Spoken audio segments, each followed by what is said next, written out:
आप जानते हैं जब आप परमेश्वर के अभिषेक को पाते हैं, शैतान आपसे लड़ता है।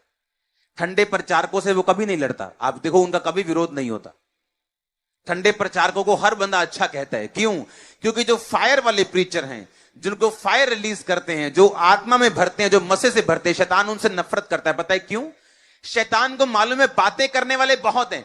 दूसरे लोग भी क्या करते हैं, अन्य जाति में बातें ही करते हैं ना, बातें जितनी मर्जी सुन लो, अच्छी अच्छी बातें बोलते हैं वो भी, उनकी बातें सुनो, कितनी कितनी अच्छी अच्छी बातें बोलते हैं। हर बंदा अच्छी अच्छी बातें, हर प्रचारक बड़ी अच्छी अच्छी बातें बोलता है, लेकिन प्रैक्टिकली काम कोई नहीं करता।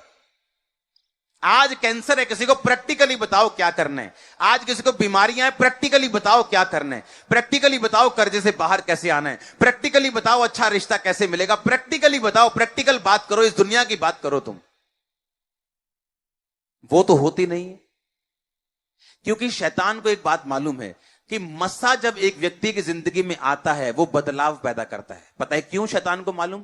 क्योंकि शैतान जब परमेश्वर की आराधना करता था तो उसके ऊपर मस्सा था, और जब परमेश्वर ने शैतान को गिरा के धरती पर गिरा दिया तो परमेश्वर का वचन कहता है कि वो जब भी किसी इंसान को गिराता है या उसका आत्मा उससे दूर चला जाता है, किसी पास्टर से, किसी प्रॉफिट से, तो वो मस्सा नहीं छीनता, सिर्फ अपनी आत्मा छीनता है। मस्सा उसी के पास रहता है।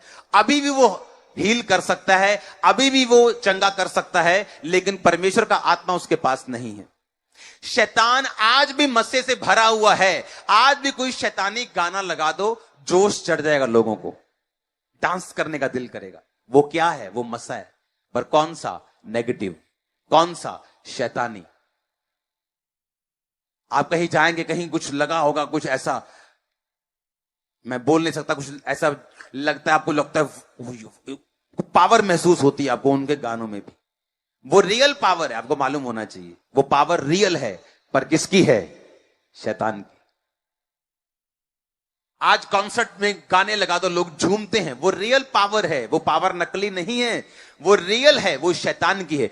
इसीलिए शैतान को पता है कि मैं इनको ये जितनी मर्जी बाइबल पढ़ी जाए, लेकिन जिस दिन ये प्रैक्टिकल करेंगे और मसा आएगा उस दिन लड़ूंगा, पहले नहीं लड़ूंगा।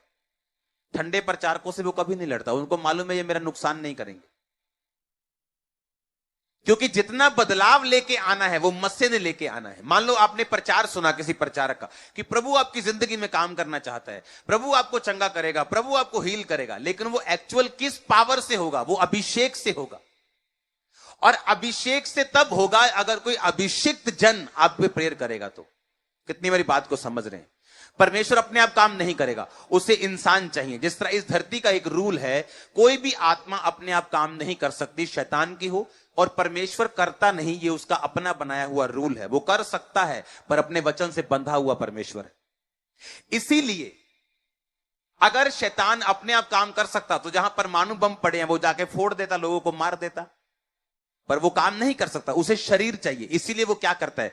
अलग अलग संगठन बनाता है। हम जिनको टेररिस्ट बोलते हैं, जिनको हम अलग अलग लोग बोलते हैं, उनको वो यूज करता है लोगों को मारने के लिए, लड़ाइयां करवाता है, युद्ध करवाता है। कितने मेरी बात को समझ रहे हैं? अब शैतान को पता है कि प्रैक्टिकली अगर इस बहन के जीवन में मस्सा आया तो रियली ये चेंज हो जाएगी। क्यों? क्योंकि शैतान के पास भी मस्सा है, उसी मस्सा से वो लोगों को बिगाड़ता है। उसे मस्से की वैल्यू पता है, उसे जुए का टूटना मालूम है कि ये अनॉइंटिंग है, दैट्स मेक्स द डिफरेंस। सिर्फ अभिषेक है जो डिफरेंस पैदा करता है एक विश्वासी के साथ दूसरे विश्वासी के बीच में। ये डिफरेंस जो है वो अनॉइंटिंग का है, वो मस्से का है, उसे मालूम है। इसीलिए जब एक इंसान आत्मा में बढ़ता है उसे कलेश उठाने पड़ते हैं, फालतू की लोग बातें करना शुरू करते हैं। जब जैसे आप आत्मा में बढ़ेंगे अलग अलग चीजें शुरू हो जाएगी। क्यों? शैतान को मालूम हो जाता है कि नहीं, परमेश्वर का अभिषेक इसके ऊपर है, इसको थोड़ा सा तंग करो, इसको थोड़ा सा डिस्टर्ब करो, क्योंकि अभी उसे मालूम है अभिषेक आ रहा है, उसे मालूम है बदलाव लाने वाला लोगों की जिंदगी में जो असल काम होगा वो अभिषेक ने करना है।